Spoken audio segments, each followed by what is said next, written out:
Well, good morning and welcome to our webinar, Leading Through Change and Loss, Helping People Grow While Working in Isolation.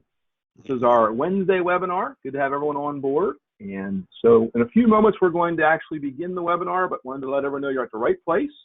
And to get comfortable, get that last cup of coffee, get ready to go here in just a few moments. While you're waiting, if you'd like to, in the chat area, so there should be a chat section in the toolbar on the side of your screen. If you would just type in there your first name, city, and state. We'll get an idea who's on the call, where they're calling from, and we'll be back in just a few minutes to actually get started with the formal part of the webinar. So again, welcome. Good to have you on board today, and we'll be back with you in just a moment.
I see some good adaptation and tech savvy from our participants today, Paul, because we have the chat section is not showing on everyone's screen, and so I see people using the question area, which is perfect. So thanks for that adaptation. Good to see Kristen in from Minneapolis, and Simone in from St. Paul, and TJ from Mifflinburg. Kathy from South Bend, good to have you on board.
It occurred to me that nobody on Facebook Live is going to be able to hear Kevin.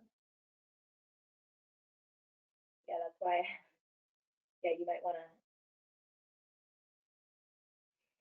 You might not want to use the headphones. They said it was really bad on their end.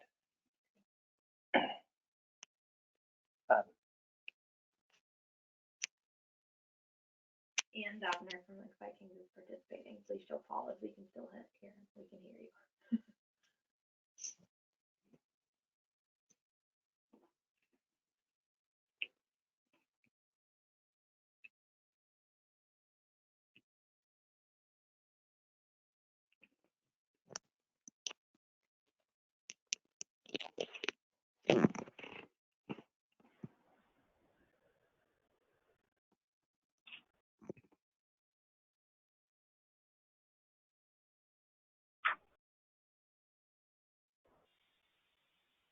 Again, hello everyone, and welcome to our Wednesday webinar, Leading Through Change and Loss, Helping People Grow While Working in Isolation. It's good to see everyone joining us this morning, and as the final few participants log in, we're going to go ahead and open up our first poll question for today and get some input from you on who's on the call with us today. We thank everyone for typing your name and location. It's good to see everyone on the call. But as we start out, which best describes your level of responsibility in your organization? So we're going to launch that poll. Just take a moment, if you would, please, and respond to that. question. I see people are active this morning, responding very quickly. Thank you for that.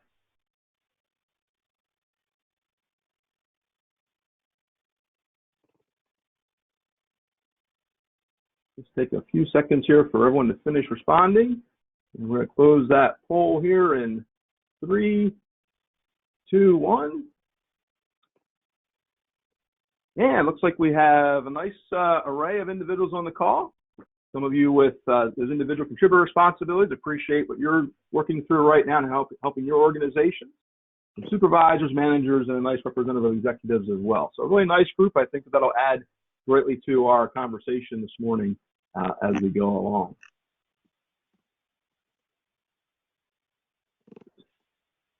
So today we are pleased to have you join our webinar. This is a very valuable and timely topic for what we're facing currently. We know, as working with leaders over the last week, that many are feeling that stress and strain of dealing with this current COVID-19 crisis. In addition to that, I know many of you as leaders and contributors in your organizations are working to care for your team, make really wise decisions for your company, and then also reassure your family and friends. And so I know that's putting a lot of stress and strain on individuals, and we're pleased today to have Paul Botts with us, the CEO and founder of Good Leadership, to share some insights and thoughts around how we can deal with some of the loss and change we're facing currently and begin to move forward in a very positive way as leaders. So good morning, Paul. Welcome, and we're going to get things started. Good morning. Thank you, Kevin. I really appreciate your cheerful introduction. That's powerful today. I'm broadcasting from my home office in the basement of our home in suburban Minneapolis, Minnesota. We're also broadcasting live on Facebook. And it just occurred to me that my Facebook Live audience cannot hear you, Kevin. So I may be summarizing for them. For those of you who can see me, you obviously know that I'm in my light blue Good Leadership pullover. And this morning I had to make a powerful choice. Do I wear shoes or not when I do a webinar out of my home? So it's nice to see that 65% of our audience today is directly managing and supervising people. So when we talk about leading through change and loss, helping people grow while working in isolation, it's really powerful for people who have direct management responsibilities. So this is now when I introduce you, Kevin, our co-host. I love working with Kevin Sensenig. He's the Chief Learning Officer of our firm. He's got such a cheerful, pleasant, strong, commanding voice around leadership things. He's living in Middle Pennsylvania, and he runs our Mid-Atlantic Good Leadership Partnership. The firm is called Interaction Dynamics. Kevin, what's on your mind today as we get started?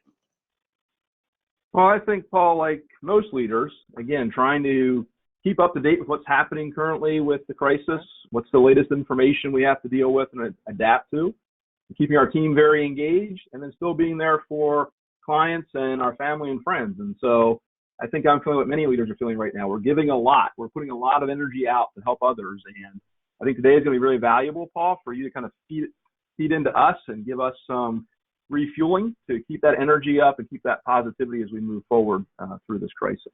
So glad to be with you and really pleased to be working with you on the webinar. Well, this morning I was reading one of my morning meditations, and it literally said this, that our responsibility is to spread the germs of positivity, hope, and confidence into our leadership. And that publication came to me 4.5 months ago. So they knew exactly what we were supposed to be talking about today. So the mission of our firm, for those of you who are not familiar with Good Leadership, our mission is to spread goodness through good leaders because we believe goodness pays, and we've proven that goodness pays. So it does beg the question, what is goodness? Through a series of research projects over the last 7 years, we've identified that the definition of goodness is when people thrive together in a culture of encouragement, accountability, and positive teamwork. We've written about this extensively in this signature book, How Goodness Pays. But I want to direct your attention to the concepts on that slide. If you'll go back, please. Thrive together is a powerful concept, especially now as we're working essentially in isolation. And a culture of encouragement, accountability, and positive teamwork is something that most of us understand how to do, but now we're trying to figure out what's the new normal. How do we create encouragement, accountability, and positive teamwork when we can't even actually get people together? Yes, we can do Zoom meetings and those sorts of things, but the social interaction is so powerful to most people in how they live and work. The method for how we do this with our clients is that we're coaches. We put together a team of coaches. Our team coaches your team to better results faster. That's what we hold ourselves accountable to. And when we do it, we have 11 coaches where they're around the country. Kevin and his group are in Pennsylvania. Most of us are here in Minneapolis. We also have coaches in California, in New York, they obviously locked down in New York, and in Tennessee. We put a lot of time and energy into creating books and tools. You're going to see some of those tools today. And at the very end, we'll talk about some of the books. And we take great pride in producing inspirational events.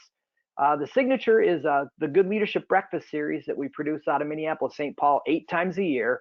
But last Friday, we did our first Good Leadership Breakfast as a Facebook Live broadcast.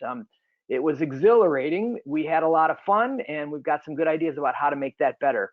Our intention is that events like these Wednesday webinars during the coronavirus scare, will also be inspirational events for you.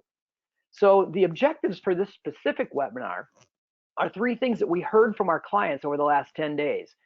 People need to keep themselves and their colleagues engaged and feeling positive, to maintain acceptable levels of productivity, especially from people who are not used to working at home, and to help people grow as leaders while working in a new environment, whether that's stuck at home or stuck on site. Not everyone is at home.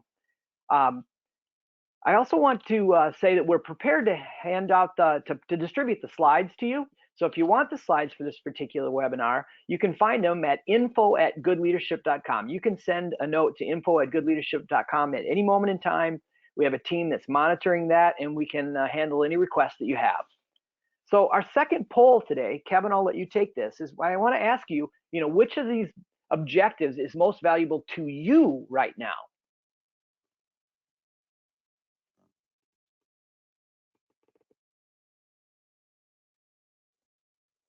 Looks like our poll is up. Kevin, I lost your audio. There, I'm back. Sorry about that. So again, if you would just quickly respond to which of these 3 objectives is most valuable to you now. I see responses coming in very quickly. Thank you for that.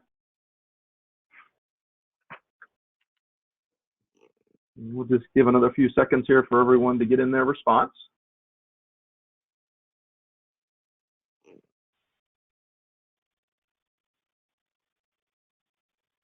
And we'll go ahead and close that down in 3, 2, 1. And share our results. So there we go, Paul. Some good results coming in from everyone. Okay, so overwhelmingly, people want to help keep themselves and their colleagues engaged and feeling positive. With 71% there, the remaining 30% is split between acceptable level of productivity and helping people grow as leaders. I'm going to argue that helping people grow as leaders in a new environment and keeping ourselves and our colleagues engaged and feeling positive, they may be synonymous. And we'll talk about that as we go forward in our conversation today. Well, thank you. Thank you for. I think really on track. We're on track, Paul, with what many people are feeling, that sense of we need to be engaged and connected. So good results. Well, let's talk about the context for this particular webinar. As I said earlier, I've been on the phone over the last 10 days with our clients and friends of the firm and people that have really been with us through this journey. And there are these themes that come across. And for me, the coronavirus situation is really, really difficult because the way it's unfolding seems like it's an assault on our values. And I chose those words very carefully. It's an assault on our values. Let me go deeper into what I think this is all about. First of all, we're Americans. We expect our independence. We expect freedom, independence, and choice. And when people tell us we can't do something, that really changes our personalities. So now we're being told, most of us, work from home. It's a mandate. And it's difficult for lots of reasons. We're separating ourselves from the people we like to spend time with. And in some situations, we have one client where all the management people have been sent home, but they still have job sites and work sites where people are being asked to go out onto the job site and work. Some of those people don't want to do it. And some of those people are using free choice to do that. They also, I think those of us who are living in a shelter-in-place lockdown mandate, it's even harder. It's restricting how we can move and the choices that we get to make. If we go even one step deeper, The cancellation of our social outlets is even harder. The gyms for working out, our sporting events, concerts, bars and restaurants, and even for those people who are accustomed to working out of their home office and are saying, well, there's really no change in my life. Here's the big change. Where do you go and what do you do if you've been working all day from your home office when you're done working? We seem to be struggling with, where do you find a release valve? And everybody, I think, for the most part, is doing their best, but we're really, really early in the stages of this work from home isolation. We'll take it one level deeper. When our children now are out of school and we've got kids that come home from college unexpectedly, it really significantly alters our home life and our schedules. And I can tell you, for me, I'm grateful that my youngest child, Anna, came home from college, because she's actually helping me with the technology in the basement today. And that's helping my confidence. It's also fun to have her young energy around. But she's not a 4-year-old. And she's not, tugging at my shirt sleeve every time she doesn't have something to do. I know personally in my situation, the loss of our spring break vacation just feels like a gut punch. It's like, really? We had this all set up with a fantastic trip to get my adult children together, and it's not happening, and I'm still ornery about it. One more thing that I think is fundamental to leadership. I think one of the reasons why some of us still have a pit in our stomach right now is that we can't really see a vision in all this from our nation, from our state. We don't have broader goals that that inspire confidence. We can't see how this is going to make us better as a nation 3 years from now. And we know that we need that kind of context, and we need a vision to help us motivate our best attitudes and behaviors. And if I could have one conversation with the people in Washington right now, I would write out 3 goals to tell us how our society is going to be better and safer and thriving more because we're all working together and going through this together. That's fundamental to good leadership.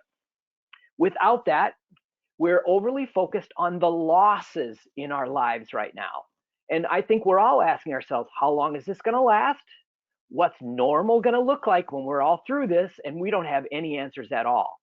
So that to me is the context of this, and why sort of everybody's feeling a little weird, sometimes angry, sometimes upset about this. And when we start talking about focusing on loss, that's when we need to start talking about the change in loss curve. So this is probably the most important thing that we can talk about today, is to really understand that this is the human nature and how we work through things that change in our environment. It's a beautiful piece of work that was actually initiated here in the Minneapolis-St. Paul area in the 1970s. A famous grief consultant, I think his last name was Bridges, took the grieving cycle over individuals and layered it over how organizations go through change. And so you can see here that it takes the human reaction to organizational change. Whenever there's a significant change, whether planned or unplanned, most people react like they feel like they're losing. And when that happens, we respond with denial and resentment. Those words: shock, anger, frustration, panic, fear, confusion, stress. That's all that comes from the shock and denial and resentment phase. We've labeled it red for a reason. But eventually, all those emotions, they're exhausting. And sometimes it takes us a good night's sleep to get up in the morning, and the denial and resentment kind of fades away. But now we find ourselves stuck in a frozen state. We call it chaos and conflict. So many things going on. We don't really know what we think. We don't know if we're going back to the left on this chart or back up to the right. And as soon as we start to find some new beacons of hope, some new seeds, if you will, some creativity, we're like, ooh, maybe that's possible. And oh yeah, but our skepticism kicks in. After that, we find this place called acceptance and hope. It's a much better place than denial and resentment, but it's not really full commitment yet. Not until we start seeing others adopt this and we become impatient and anxious and filled with energy and enthusiasm do we make our way back up on the curve to the enrollment and commitment phase. The signals here is, if you're still feeling like a loser, you're somewhere on the left-hand side of this category, of this tool. If you're starting to feel like you're winning and you can see a bright future and you can see how this is going to be better, then you're coming up on the right-hand side.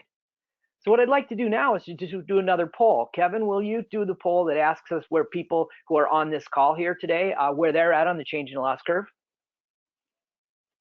Certainly, Paul. So I'm going to go ahead and launch that poll. So which of the 4 stages are you in right now when you think about your current situation? And just a few minutes for people to respond. I appreciate people responding so quickly. That's helpful.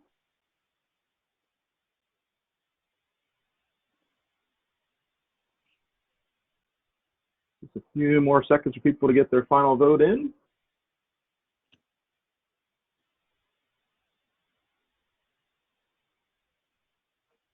Okay, we're going to close that poll down in just 3 seconds. All right, so Paul, here's our results of the folks on the call today. So we're equally split between chaos and conflict and acceptance and hope. So the bottom part of the curve and making our way up, some people are at enrollment and commitment. That's nice. Denial and resentment is very, very few of us. I can tell you my reaction to this as I prepared. I think I've gone through the change and loss curve 4 times now since we were first told that we were going to start shutting down, bars and restaurants and things like that. There's just so many things that have changed in my life as a leader and a business owner that it's like I've counted, I've gone through this 4 times. And I would say at the moment, I am at acceptance and hope. And even this morning, as I started to see some new things change in my business, I think I'm almost at enrollment and commitment, which feels a heck of a lot better. So the real question, though, is for those of us, we're managers, leaders, and executives here. The next question is, I want you to think about your teams. Which of the 4 stages do you think your team is in right now? And I know that's kind of an unfair question. I just asked you an individual question. Now I'm asking you a plural question. You may have some people who are on the upper left and some people on the upper right, but average them all together. Think about your relationship with your teams. Where do you think your teams are on the stages right now? Yeah, so I launch that poll a while, and please respond to where you believe your team is currently as they're working through this change and loss experience.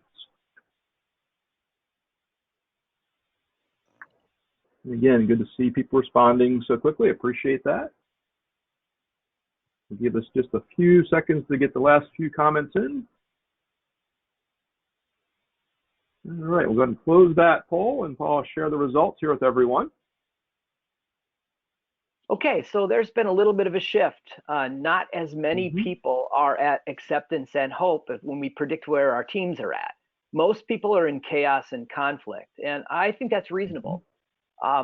One of the things that's most important that we do as we're leading people through loss and change is that we need to anticipate. Those of us who are direct managers of teams, we have a different obligation. We need to anticipate and predict the reactions that people have to things that are coming. So let me show you a picture of what that looks like. This is the next slide. So it's hard to see the color differences here, but on the scale on the left-hand side is intensity. So the higher the intensity, it makes sense. Lower intensity makes sense. You can see the normal dot there that goes across the bottom. Duration that moves left to right is how long the reactions last. Leaders, on my screen, it says blue, but leaders react quicker and not quite as high as the general employees. And typically we find out first when something big is going to happen, and then we share that news with employees. And you can see what happens with employees. They have a stronger reaction that goes much, much higher, and it takes a lot longer for their reaction to kind of normalize. The difference between those two is what we call the anxiety gap. There's one direct thing that makes that reaction so much different and why there's so much contrast. And that one thing is control. Typically, leaders have more control over their lives, over their finances, over the choices that they have about their careers than employees do. And employees have lots of reasons to be skeptical. And so our ability to predict and communicate and meet their intellectual needs, their emotional needs, and their need to help and do something is really what leading through loss and change is all about. This is one of the most powerful diagrams that I've seen in terms of the context of helping our executive team clients, transform their organizations, because this is true whether you have a negative change or a positive one. How many of us can see that sometimes employees get too excited about things? That's an overreaction based on change. So let's go to the next slide, please. Here's really where the instructive content is for our webinar today. If you go get an MBA, most people we'll study the wisdom of John Kotter. He's basically known as the godfather of organizational change. And he's got an 8-step model. And typically you'd study his 8-step model in one course over a 4-month time period. The problem is that nobody can remember the 8 stages, even the people who have the MBA in organizational change. What we've done to help simplify this is to create the head, heart, hands model. It's pretty explanatory. We need to appeal to the head before we appeal to the emotional heart side before we give people something to do. More specifically, the next slide talks about the fact that we have to appeal to the head. So our job, when we're leading for the head, is that followers need to see the facts underneath the why so that they can see the big opportunity in our current situation and our new plan. One of the reasons people get stuck in chaos and conflict is they can't see the vision for where we're going. And I think one of the things, it's pretty obvious by the self-assessment that we did here, is that every one of us can spend more time helping our employees see that big opportunity. More specifically, there are 3 things that relate to leading for the head. My head needs you to explain this to me. Explain to me the why this is happening before you get into the how are we going to do things and what exactly do you expect from me. Provide me some data to support the momentum that we have towards the big opportunity. And discuss with me what we can and cannot control. I'll use our situation at Good Leadership as a teaching example here. We know that we need to get much better at broadcasting messages in order to touch more people. When you have a mission about spreading, we've got to touch hundreds of thousands of people with the Goodness Pays message. The coronavirus scare forced us into broadcasting. We're getting better at it every hour of every day. And I believe this is going to change us forever. And our team is starting to really grab onto that. I also have an example from a specific client where they are losing about 40% of their revenue overnight. And this client needed to pull the partners together to make a plea for them to give up compensation, but it didn't go so well the first time. The second time he came in with real data saying, we're going to lose $10,000 a week. We think this is going to last at least 12 weeks.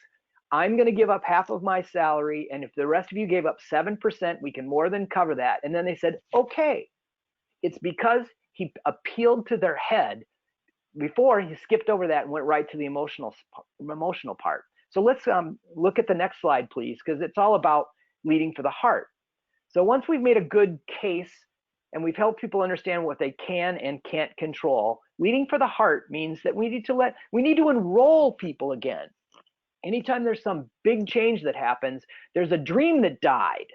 And we have to address that directly. So the next slide talks exactly about how to do that. My heart needs you to enroll me again. If I'm involved and affected by the change that you're inflicting on me or society is, I need you to acknowledge where I'm at on the change and loss curve. Some people can never get to acceptance, and some people can then never get to commitment, and we've got to actually acknowledge that. We actually think it's a really good idea in times like this to encourage people to do personal visioning. Ask them, is this still what you want to do for a living? Remember, are you still committed to that person that you want to be when you grow up, or has that changed? And then in order to help me get through the heart stage, you have to help me feel like a winner. If I don't start feeling like a winner, I'm going to stay stuck on the other side of the change and loss curve. I have one specific client, a CEO I talked to 10 days ago. He had to tell his executive team that the board has agreed that they're going to delay their plans for expansion and creating a new business unit for about 9 months because of all this. Well, one of those people had been talking to a recruiter and had decided that, you know what, if it's going to be delayed 9 months, I'm really not in it anymore. I'm going to go take that other job because it's got a guarantee in it. And I think there's a bigger opportunity. And so that person agreed to just leave the organization because of the change that was affected here. So the last part then is leading for the hands. And once I understand, and once I believe and I'm committed emotionally, now I want to help. And the worst thing I've seen leaders do is to say, you know what, it's business as usual. I don't want you to change a thing. Just go back and do your job. It's unfair, and it violates people's sense of, hey, but if you're not asking me to do something differently, are you not telling me something? Am I going to be left behind? And they'll likely slide back up into the denial and resentment phase. I think this specifically is appropriate for, some of the people who've been asked to work from home that are maybe office managers or people who are administrative assistants whose lives, about a third of their life is actually helping in the office. Simple things like assembling folders and binders and things like that. If that's not happening, we need to give them something else to do. Otherwise, they're going to sit and worry at the void that's going on in their lives. So I want to know, can I help you with research or planning or goal setting? I actually believe that we need to rebuild our teams and we need to involve people in helping in order to do this. And I want to know, how can I celebrate my life, the progress we're making minute by minute, hour by hour on my desk so that I feel like I'm winning and a part of the solution. I know our team at Good Leadership, we've now switched to a daily 15-minute huddle. That's a change. It gives us something to do in the morning to make sure that we, get out of bed and we're ready to talk to our colleagues. And that's part of leading for my hands. So I'm going to stop right here and just summarize. There are 3 slides I want to show you. The first one is the change and loss curve. Whenever there is a significant change, this always applies. Always, always, always. I think I've gone through it 4 times in the last 12 days. And in order to work people through the change and loss curve, we've got to be able to predict, which is the next slide, what their reactions are. And understand that there's always going to be an anxiety gap, and it's directly related to how much control leaders have over their lives that employees don't have over their lives. And in order to help them through this gap faster, we need to lead with the head, heart, hands model. We have to over-explain things over and over and over. We got to make sure people are emotionally connected with what we're trying to do, and we've got to give them something to do so they feel like they can help. That's really the end of the major content part here. The next piece is something specifically for you. So let's just state the obvious at the moment. Leading through this is exhausting. It seems like everything I'm doing these days, I'm running it through a filter that's got this mental pretzel attached to it saying, what do I really think about this? Am I going to do it the way we did last time? Who do I need to inform? Who's this going to upset? It is really, it's taxing. And so the number one message for those of us who want to get better as leaders and help others get better is we have to take care of ourselves. I've made it a routine, to ask every leader that I'm coaching and engaging with, hey, what are you doing to take care of yourself? And those of you who are familiar with Good Leadership, you understand that we have a model that we run self-care through, and it's called the 7F's wheel. We don't have time to do the 7F's wheel today. If you're new to this, I encourage you to go out to goodleadership.com/7Fs/ and try the 7F's wheel for the first time, or send us an email at info@goodleadership.com and we'll send you the 7F's insight tool.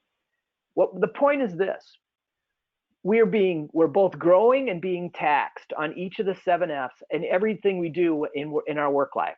The 7F's are our faith, family, finances, fitness, friends, fun, and future. We think it's important that leaders who want to radiate goodness have a much better chance of doing that if their lives are fulfilled on each of these 7F's. It gives us more resilience and the ability to bounce back when things are difficult. So, Kevin, I think you wanted to collect a little bit of information on the 7F's. Yeah, I think it'd be really helpful as you reflect on the 7F's and are thinking about where you're at in the change and loss curve, where your team is at right now. Which one of these 7F's requires the most care and attention for you right now? And you can just go ahead and type that right into the question area or the chat area. Just go and type your response. You can just identify the 1 or 2 things that you would say of those 7F's. Here's where I'm putting the most attention for my personal care right now. So go ahead and please, if you'd respond to that on the side panel. So for our Facebook Live audience, we're asking people to type in their response on a side panel. I'll share with you what Kevin comes up with. Yeah, so initially, very quickly seeing a lot of things around fitness. Faith and friends are coming up quite often. A few smattering of family in there. So I think, Paul, kind of as we might expect, that sense of how do we keep some faith in that future, keep some satisfaction there, keep that fitness routine in place. You mentioned that earlier. I see a lot of people saying that's a key area of attention for them right now, which is very helpful. So I appreciate everyone responding so quickly into the question area. So yeah, Paul, I think a kind of nice representation overall, but really heavy on that sense of fitness, friends, and family right now. Yeah, okay, good. Thank you. I appreciate that. I know that I found on Sunday of last week, for whatever reason, I had a really big pit in my stomach about the upcoming week. And I remembered some training that I went through about 25 years ago called the Corporate Athlete. And they talked about where you get your energy from. And for me, I get my energy from the social interaction with people that I respect and admire and people that I'm working on things with. And so even though we've got Zoom and even though we've got these conference calls and these webinars, my life is really missing that energy. And I figured out that I can get that energy through exercise. So for me, the fitness and faith piece is a place where I'm spending most of my time. Fitness, making sure I get my 45 minutes in the morning. I like to do a combination of a 100, and that combination is how many minutes I spend on the treadmill and how many push-ups I do. And so sometimes that's 70-30, sometimes it's other ways, but most of the time it's about 20 minutes on the treadmill and 80 push-ups in some different form. And that really energizes me for the rest of the day. But for me, I think that I'm focusing most on faith. I have been through this now 4 times. And what I mean by this is being an owner of a professional services firm that is in the space where we're basically we're a variable spend. You don't need to come to us in order to do your taxes. And so I know what the emotional toll is on people and partners and things like that. And I've grown as a human being every single time I've gone through this. And I'm just focusing on making sure I can be my best spiritually so that I'm not making decisions out of fear. So that that directly goes into 3 very specific pieces of advice that we have for today. And then we've got some time for Q&A. I sent an email last Friday to all of our CEO and top executive clients. And they wanted to know what the basic advice was that I see from my other clients. So this is a combination of what we learned from each other. The first thing that we have to do if we have people responsibilities is we have to surface and acknowledge the fear in people. It starts with acknowledging it in yourself and then acknowledging it in your colleagues. We all have some element of fear in our lives. But what's most important for this conversation is that people don't grow if they're afraid. They shrink. They protect themselves. They do things that seem selfish. So we've got to find out where that fear is, surface it, discuss it, embrace it in the heart part of the head, heart, hands, and make sure that people are not working out of fear. Second thing we have to do then is to set weekly goals. Some of the normal processes that we have in our organizations have kind of been turned upside down. And if you're trying to really inspire people and keep them positive, encourage them to set their own weekly goals. I think it's really smart to set both personal goals around resilience for the 7 F's and then specific goals related to ensuring productivity. People like to have goals. They like to have the sense of accomplishment at the end of the week. And some of the things that I've even found myself setting really, really micro goals to keep myself positive and focused. This is something I believe very strongly in. And then the next thing is this. You got to follow up. We've got more time in our lives. If we're not commuting, we've got at least that much time to follow up with people, to create that sense of accountability and to encourage people to grow. If people, if they hit their goals too easily, encourage them to set higher goals. And I also think it's a really smart idea to ask your team to share their goals with one another. We think that it's going to increase that engagement and that positivity you talked about. And then you might have to negotiate some new shared commitments. That stand-up meeting that we have by Zoom is a shared commitment. We agreed we're going to do whatever we can to make it during that time of the day so we can have our connection. And also I'm thinking about one other thing. Saturday is my birthday. And in our firm, you get your birthday off. But because Saturday's a day we normally would not have off, and most of us were planning on some sort of a spring break that's been canceled, I just decided to give everybody the day off on Friday so that we could have a 1-day spring break and kind of rejuvenate ourselves to come back for yet another Monday where we're isolated from home, and that'll be next Monday. And so those are the kinds of things I mean by negotiating shared commitments, doing things to give people a sense of control and personal power. So that's the end of my prepared remarks. My goal was to get to this point in the program by 9:40, and I'm slightly ahead, which makes me really happy. So Kevin, can you help us facilitate some questions And this is where I'll remind our Facebook audience, I will do my very best to repeat the questions and try to keep you engaged. I'm sorry, we'll fix the audio next time so that you can hear Kevin. Well, thank you, Paul. I think you shared some really valuable points and tips for us to think about how we work ourselves through this loss and change, how we engage and re-enroll our team in this process. But I'm sure for those that are listening, it may have raised some questions as well. So if you have a particular question you'd like to have Paul address, maybe a topic you're thinking about as you're working through an issue with a team member, or as you're thinking about where your leadership goes as you move forward in this, you would just go ahead and please share that in the question area. We'll relay that to the group and talk about that briefly. So let's give a minute for some people to begin to enter in some questions. There was a question earlier. Someone asked, will there be a replay of this webinar? And towards the end, we're going to talk about some ways you'll be able to access additional information from good leadership. So we'll come back and address that a little bit as we go forward as well. Paul, there was a question that came in earlier. Someone asking about how do you conduct a job search during a time like this? And I think from a leadership standpoint, how do we as leaders have that sensitivity and understanding that people still are looking for opportunities possibly in our organization?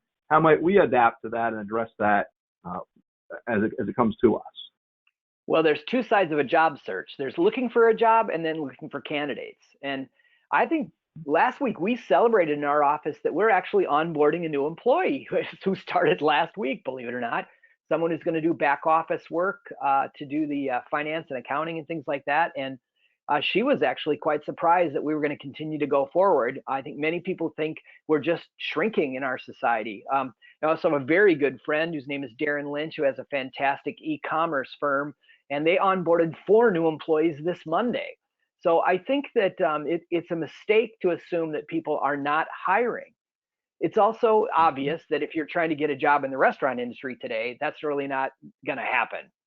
So there are all sorts of different ways to look at this. I particularly think that people like to help each other during difficult times like this. So trust is built through support during difficult times. And I know that my son is in the process of networking to find a job in community relations. And he told me that people have really, really been helpful in creating phone meetings and Zoom meetings and things like that. Whereas before the coronavirus scare, there just wasn't quite enough time for those kind of meetings. So I would not be disheartened or discouraged to either A, hire, or B, go to look for a job. Good. Thank you for that, Paul. Very helpful. Again, as we're talking through some of the questions, please feel free to enter a question in the question area, and we'll do our best to get to that and ask those of Paul as well. Paul, as you're thinking about the 7 F's, and I think that was very valuable for us to have that sense of how those areas begin to help us keep that sense of focus in our life and that sense of direction. You also talked a lot about blending the 7 F's, and many times when we think about blending the 7 F's, it's connecting with others and being closer to others. And of course, right now with social distancing, we don't have that ability as much. So any other suggestions on how we can begin or continue to blend the 7 F's in our life, even with social distancing in place? Yeah, it's a great question about the 7 F's and this concept of blending and how they can help us with leadership. Well, I've had a relationship with the 7 F's for almost 20 years ago. And now I invented it that long ago, and I've been coaching and writing and speaking and facilitating on this. And it never ceases to amaze me how the 7 F's changes every single time I look at it. So the conversation now is to realize how much you were fulfilled on the 7 F's in the old way of doing things. If you were a gym rat, you can't go to the gym anymore. If you're going to work on your fitness, you have to have a whole new relationship with what that looks like. Maybe find your home gym equipment again, start jogging outside, pick up my 100, push-up and treadmill thing. We have to rethink how we can still be satisfied and fulfilled on fitness. I think many of us are realizing how many friendships that we had that were dependent on work. It's fascinating. I am feeling a little bit of withdrawal. I haven't spent time with my team. I haven't spent time with my clients. Yep, we're talking on the phone and we're FaceTiming and things like that. But I'm starting to realize just how much of my social, my faith life, my friends, my family is related to actually spending time together socially. So finding ways to find fulfillment, which is the blending concept. Looking for ways to find fulfillment on fitness and friends and finances and all those sorts of things is the blending concept. Because when we look for it, we actually start to see it. And I also think that we should embrace kind of the chance we're being forced to reinvent ourselves. I mean, literally, we're being forced to reinvent how we operate in our lives. And so we can accept that challenge with joy and optimism. And I think that's part of the reason why the 7Fs is such a powerful concept. Mm-hmm. Thank you, Paul. Appreciate that. The question is, how are you handling, or how can we handle more long-term planning and still stay focused on that future as we kind of pivot through some of these short-term elements and aspects of the current crisis, Paul? Yeah, that's an excellent question, one that I would expect leaders to ask. We have a tool called momentum analysis. And if you want it, just tell us, we'll send it to you, info@Good Leadership. And what it helps us understand is, what are the forces of momentum that are helping us, both inside our control and outside our control? And then what are the forces of momentum that are hurting us, both inside and outside? And I think everyone's momentum analysis has changed now. And what it's related to is, how are those forces related to our vision for where we're heading? So I think as leaders, we have to pull our teams together and ask, is this changing our vision? Is it changing the 7-year vision? Maybe not, but probably might be changing our 3-year vision, probably changing our 1-year vision, and some of the can't miss priorities that we have for right now. And if that's the case, and if you've got the ability to adjust those, people need to feel like their goals are realistic. They can be challenging, they can be stretch goals, but if they seem unrealistic, we start to feel like a loser, and we start to shut down, and we get into that denial and resentment phase. So I really think one of the most important things we can do, just like my aspiration for Washington, I really hope that you can spend the time recalibrating what your vision is and what those goals are, and how they relate to the priorities we have right now, because people need to be able to think our goals are realistic, and they need to be able to feel successful on a weekly basis that they're making progress there. I hope that helps, Kevin. Yeah, thank you, Paul. Very good insight on how we keep that sense of timing on our goals. So very helpful.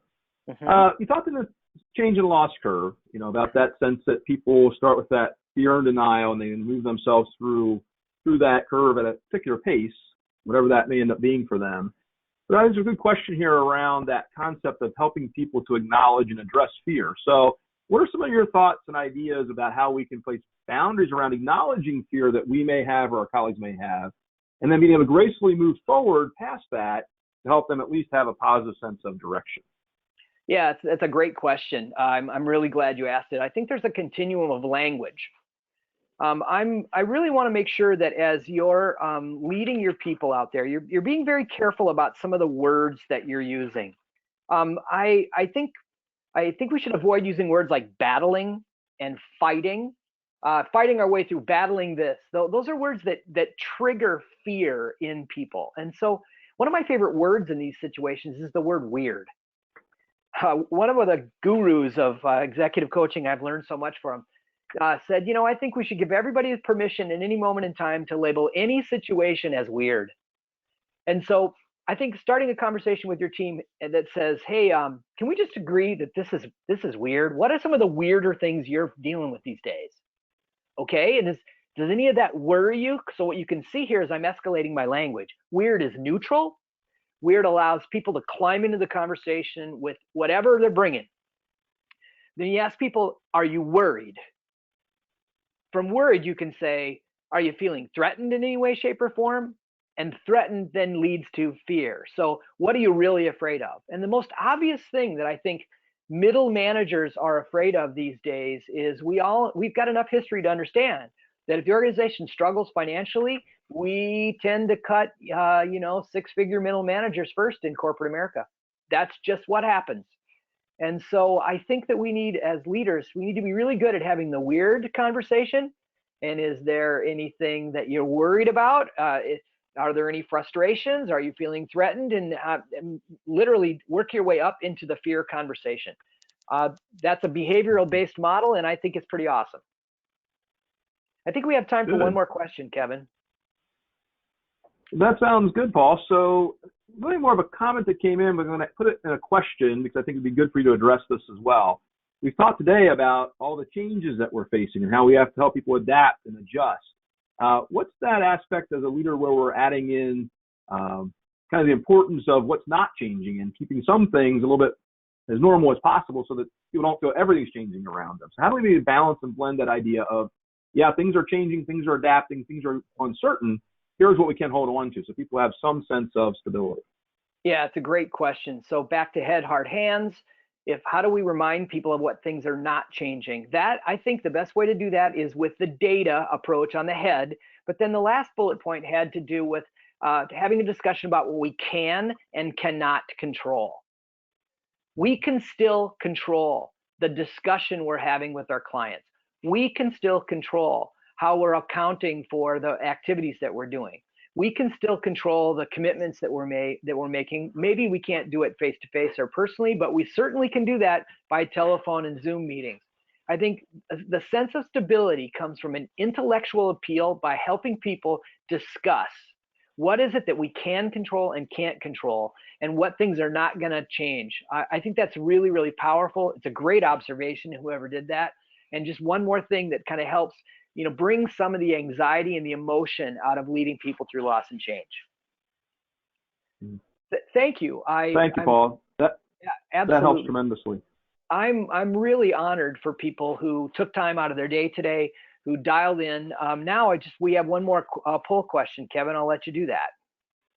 Yeah, so we'd really like to get your sense of how valuable this webinar, this information is to you as you work to produce better results this week. So again, launch that poll, and if you could please respond.